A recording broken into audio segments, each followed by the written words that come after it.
자, 기초 입문 마지막 시간입니다. 임대차. 자, 대차라는 것은 빌려준다는 의미의 대고요. 빌린다는 의미의 차입니다. 빌려주다 대, 빌리다 차. 임대차 하게 되면 돈 받고 물건을 빌려주고 빌리는 거예요. 자, 이 대차가 민법에 3개가 있습니다. 소비대차, 사용대차, 임대차. 소비대차, 사용대차, 임대차. 3가지가 있는데 소비대차하고 나머지는요. 객체가 소비물이냐 비소비물이냐 이런 차이가 있습니다.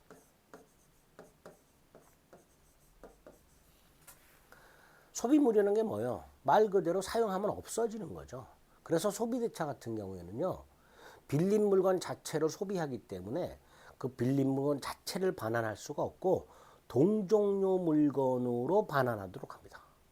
반면에 사용대차나 임대차는 비소비물이기 때문에 빌린 물건 자체를 원상에 회복해서 돌려주게 됩니다.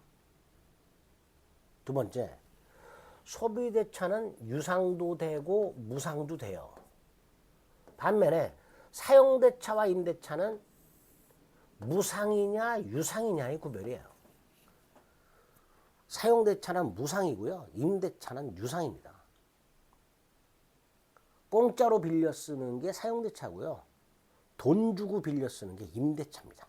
이렇게 3가지 대차가 있고 그중에 임대차가 우리 시험법이다 라고 생각하시면 돼요. 그럼 임대차라는 게 뭐냐? 매매에서 말씀드렸죠.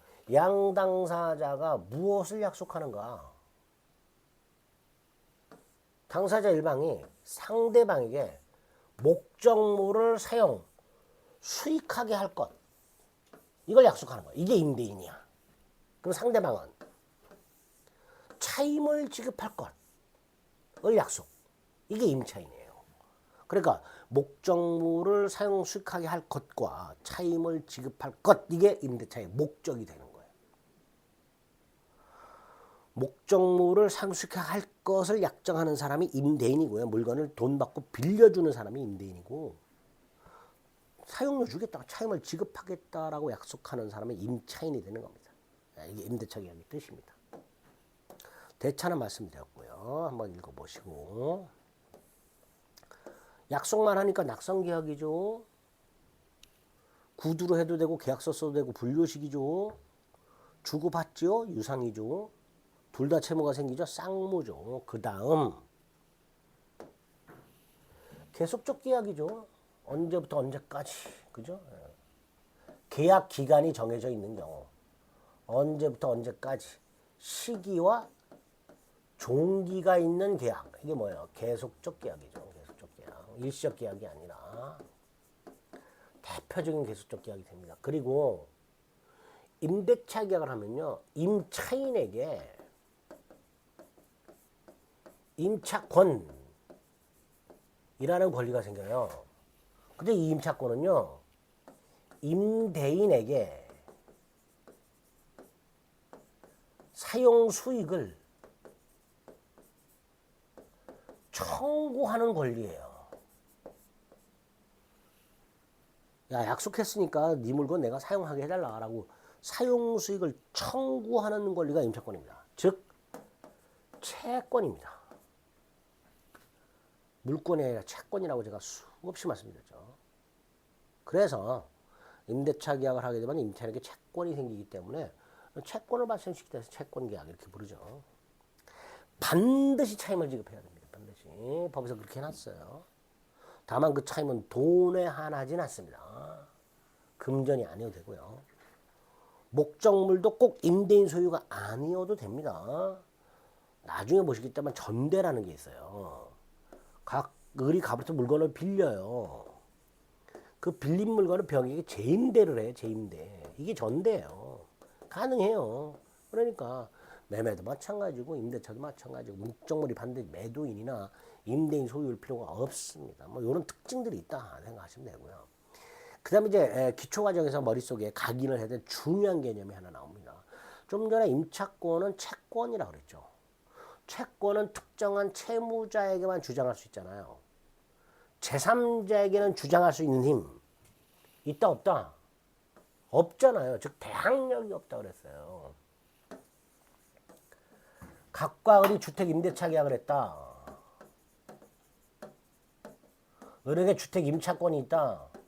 채권에 불과하다. 이 임차권은 갑에게만 주장할 수 있다. 따라서 갑이 만약에 주택을 병에게 매도하여 병이 주택 소유권을 갖게 됐다. 소유권은 물권이잖아요. 누구에게나 주장할 수 있잖아. 그러니까 병은 을에게 소유권을 주장할 수 있단 말이에요. 내 집이다 나가라. 하지만 을은 병에게 임차권을 주장을 못했단 말이지. 채권에 불과하니까.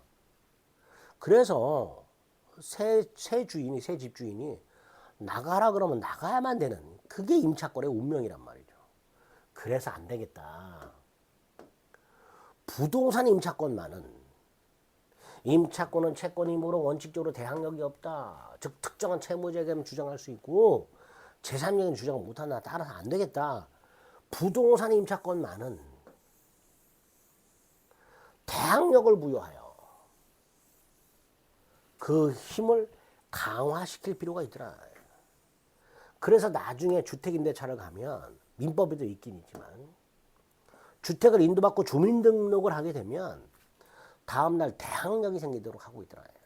이 구조를 정확하게 숙지하고 계셔야 됩니다. 임차권이 왜 대항력을 부여해줘야 되는가?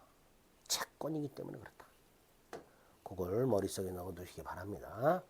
대항력이라는 개념 말씀드렸어요.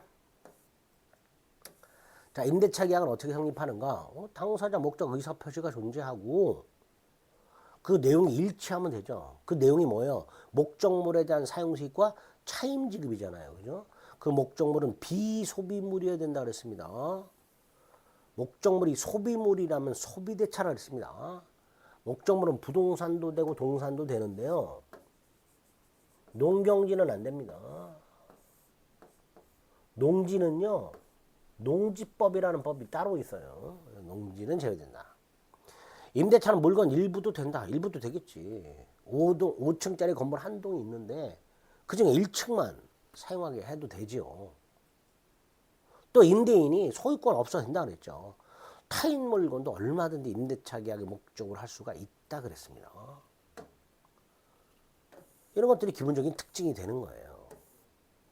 차임은 금전 아니어도 된다 그랬죠. 다만 반드시 지급하기로 해야 된답니다. 차임을 지급하지 않기로 하면요. 그건 임대차가 아니고요. 사용대차입니다. 그 다음 존속기간이 나왔네요. 자, 존속기간. 틀 기억나세요? 당사자가 기간을 약정하는 경우,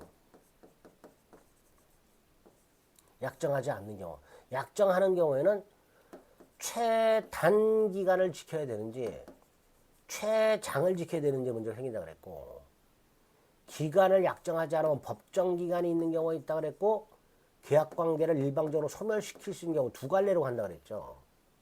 그 다음 기간이 만료됐을 때 재계약의 문제가 있다 그랬죠. 민법에 약정갱신이 있고 법정갱신, 묵시의 갱신이 있고 갱신의 간접적 강제수단이 있었죠. 즉 갱신 청구권과 지상물 매수 청구권, 이게 한 세트죠. 세 가지 제도, 이게 머릿속에 딱 틀이 잡혀 있어야 된단 말이에요. 지상권에서도 받고 전세권에서도 받고 민법상 임대차에서도 보고 주택임대차도 있고 그 상가건물 임대차도 있단 말이죠. 이렇게 딱 머릿속에 틀을 잡고 민법은 어떠냐. 기간을 약정할 때 민법에는 최단기간 규정도 없고 최장기간 규정도 없더란 말이죠. 그러니까 당사자는 기간을 알아서 정하면 돼요. 심지어 영구무한의 임대차 계약들 저는 유효하다라는 게 판례예요. 두 번째, 기간을 정하지 않으면 법정 기간이 있냐 아니면 계약을 언제든지 소멸시킬 수 있냐. 지상권에는 법정 기간이 있었고 전세권에서는 언제든지 소멸시키는 게 규정이 되어 있었죠. 임대차는 전세권과 마찬가지로 언제든지 소멸시킬 수 있도록 해놨습니다. 635조. 기간을 약정하지 않았네. 각 당사자는 임대인 또는 임차인은 아무 때나 언제든지 임대차 계약을 해지하겠다라고 통보를 할 수 있다. 법에서 기간을 정해주는 게 아니에요. 기간의 정함이 없는 거예요. 그리고 상대방이 이 통보를 받은 날로부터 토지 건물, 부동산이죠. 임대인이 통과하면 6달, 임차인이 통과하면 1달, 동사는 누가 해지 통과하든 5일이 지나면 5일이 지나야 해지가 되도록 하고 있더라. 이런 걸 임대차의 해지 통고라고 한다. 그다음 갱신, 약정갱신 얼마든지 할 수 있죠. 두 번째, 법정갱신, 묵시갱신이 있어요. 자, 법정갱신, 묵시갱신이 나오면 또 틀이 뭐예요? 요건은 뭐고 효과는 뭐냐죠. 자, 민법상 임대차의 법정갱신, 묵시갱신 요건 3가지. 기간이 만료해야 돼요. 제주도 가서 렌터카를 48시간을 빌렸어. 자, 48시간이 만료가 됐어. 그럼 임차인은 렌터카를 반납해야 되잖아요. 시간 됐을 때 반납해야 되잖아. 근데 반납을 하지 않고요. 계속 사용수익을 해. 그럼 임대인인 렌터카 회사에서는 시간 지났습니다. 빨리 반납하세요라고 연락을 해야 될 거 아니에요. 근데 임대인이 아무 말을 안 해. 요게 민법상 임대차의 법정갱신의 요건입니다. 3가지 요건을 기초과정이지만 어렵지만 머리에 각인하자. 기간 만료, 임차인이 사용수익을 계속, 임대인이 이의를 하지 아니. 요게 요건입니다. 그럴 때 그 전에 임대차와 동일한 조건으로 계약을 한 걸로 봐요. 다만 당사자는 635조가 적용이 돼. 자, 635조가 뭐였어요? 해지 통보죠. 아, 민법상 임대차가 기간을 정하지 않으면, 법정갱신되면 기간을 정하지 않은 게 되는 거구나. 635조가 적용된다 그랬으니까. 그죠? 각 당사자는 언제든지 해지 통과하는. 이렇게 이해하시면 됩니다. 그다음 갱신의 간접적 강제가 있는데요. 이 갱신의 간접적 강제는 토지임대차에서만 토지임대차. 그것도 건물 기타 공작물을 소유하거나 남의 땅에서 나무를 기르거나 소금을 채취하거나 소, 말, 양, 돼지를 기르는 거. 딱 요 4가지 목적으로 남의 땅을 빌렸는데 그 기간이 만료가 됐고 지상물이 남아있어. 건물 기타 공작물, 수목, 소금창고, 축사 이렇게 남아있을 때 283조를 정한다 그랬는데 283조가 뭐냐? 갱신을 청구하고 거절을 당하면 지상물 매수를 청구하고 임차인이 갱신해 주세요. 임대인이 싫어요. 그럼 건물 사세요. 이거 무조건 사야 된다 그러죠. 거절 못하고. 그래서 갱신의 간접적 강제수단이 임대차에 마련이 됐다. 일단 기초과정에서 여기까지는 좀 정확하게 숙지하시고 임대차의 효력, 임대인 권리 의무, 임차인 권리 의무 중에서 임대인은 의무가 중요합니다. 권리는 차임청권이 핵심일 거고요. 의무는 임차인으로 하여금 물건을 사용 수익하게 할 의무 있겠죠. 그 임차인으로 하여금 물건을 사용 수익하게 할 의무로부터 수선 의무라는 게 생겨요. 그래서 임대인은 목적물을 임차인에게 인도하고 계약 중 사용 수익에 필요한 상태를 유지할 의무가 있다. 현상 유지. 수선 의무. 그게 누구한테 있다? 임대인에게 있다.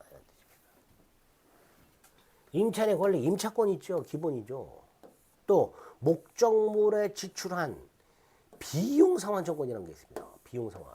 임차인이 목적물에 수리비를 지출했을 때 청구할 수 있고 유익비를 지출했을 때도 청구할 수 있고 나머지 부속물 매수 청구권이라든가 지상무 요청권은 조금 복잡해져요. 이런 건 이제 나중에 할 겁니다. 어쨌든 임대차 계약의 목적이라고 하게 되면 임대인 권리 의무, 임차인 권리 의무를 말하는데 그 중에서 임대인에게 현상유지 수선 의무가 있다. 잊지 마세요. 자, 임차인의 의무 중에서 차임 지급 의무가 핵심이고 2기 이상 차임을 지급하지 않으면 임대는 계약을 해지할 수 있는데 이 2기라는 건 2회분 생각하시면 돼요. 2달분 아니에요. 예컨대 매주 주기로 했으면 2주분입니다. 다달이 주기로 하면 이제 2달분이 되겠죠. 또 남의 물건이니까 조심조심 다뤄야 되죠. 선량한 관리자의 주의무 같은 것들. 또 수리가 필요하면 통지해줘야 될 의무 같은 것들. 이런 것들이 부수적으로 쭉 마련이 되어 있습니다. 이런 것들은 나중에 이제 기본 과정 가서 자세히 볼 겁니다. 그러니까 임대인의 핵심은 뭐다?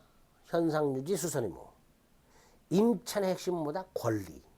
임차권이라든가 비용상환 조건 그런 권리가 중요하다. 자, 임대차의 마지막에 보면요. 임차권 양도와 목적물 전대가 있는데 이런 거예요. 자, 각각 임대차 계약을 해요. 임차인에게 임차권이 생긴다 그랬죠? 이 임차권을 팔아먹어요. 이게 임차권 양도야. 반면에 전대는 각각 임대차를 했잖아요. 우리 물건 빌렸잖아. 그 물건을 재임대하는 거예요. 물건 자체를. 이게 전대예요. 어떤 차이가 있냐? 임차권을 양도하면요. 갑을 간의 계약이 갑병 계약으로 바뀌는 거예요. 즉 임차인이 을에서 병으로 바뀌는 거예요. 그게 임차권 양도예요. 반면에 목적물의 전대는요. 갑을 간의 임대차 그대로 있고요. 을병 간의 전대차가 하나 더 생기는 겁니다. 조금 다르죠. 어쨌든 임차권 양도와 목적물 전대를 민법은 규정해 놨는데 이렇게 해놨어요. 임차인은 임대인의 동의 없이는 임차권을 양도하거나 전대하지 못한다. 아하, 임차인이 임차권을 양도하거나 전대를 하려면 임대인 동의가 필요하구나. 갑이 을에게 물건을 빌려줬는데 엉뚱한 사람이 사용하면 안 되는구나. 갑의 입장에서. 그래서 임차권 양도나 목적물 전대는 임대인 동의를 요하는구나. 만약에 임차인이 임대인의 동의 없이 임차권을 양도하거나 전대를 하면 어떻게 되느냐. 우리 민법에 계약이 무효가 되는 건 아니고 임대인의 동의 없는 임차권 양도나 전대차 계약이 무효가 되는 건 아니고 임대인은 요 임차인과 요 계약을 요 임대차 계약을 해지할 수 있도록 해야지. 여기 우리 민법에 마련되어 있는 임차권 양도와 목적물 전대에 관련된 기본 규정이 됩니다. 자, 그리고 나서 나중에 기본 과정 가서 을이 동의를 받지 않고 임차권을 양도 전대했을 때는 어떤 관계가 성립하는가? 동의를 받고 양도 전대하면 어떤 관계가 성립하는가? 그런 것들 조금 세부적으로 살펴보시면 됩니다. 기초 과정에서는 임차권 양도와 전대 개념과 두 번째 우리 민법은 임대인 동의를 요하고 있다는 사실과 만약에 동의 없이 임차권을 양도하거나 전대를 했을 때는 그 임차권 양도나 전대 계약 자체가 무효가 되는 게 아니고 임대인이 임차인과의 계약을 해지할 수 있도록 해놨구나 정도. 이런 거를 기초 과정에서 확인하시면 되겠습니다. 자, 기초 입문 과정은 기본 개념과 용어 및 표현을 중심으로 해서 민사특별법을 제외하고 임대차까지 살펴보셨습니다. 아주 기본이 되는 개념과 용어만 봤는데도 불구하고 굉장히 어렵게 느껴지시죠? 그렇습니다. 근데 이왕 시작한 거 난관을 뚫고 나가야 되죠. 자, 이제 앞으로 이론 뽀개기 기본 이론 과정을 하게 될 텐데요. 그 기본 이론 과정에서는 기초 과정 했던 것들은 웬만하면 그냥 간단하게 넘어갑니다. 따라서 기본 과정을 조금이라도 수월하게 여러분들이 여러분 걸로 만드시려면 요 기초 과정을 좀 한 3번 정도 보시고 제 목소리나 표현이 좀 어느 정도 익숙해지신 상태에서 기본 이론 과정을 들어보시기 바랍니다. 그냥 아무런 기초 없이 이거 드립다 들어보면요. 굉장히, 물론 들을 수는 있는데요. 많이 힘들어집니다. 그러니까 기초 과정을 한 3번 정도 들어보시고 기본 과정을 봐주시길 바랍니다. 자, 본격적으로 기본 과정에서 뵙겠습니다. 수고하셨습니다.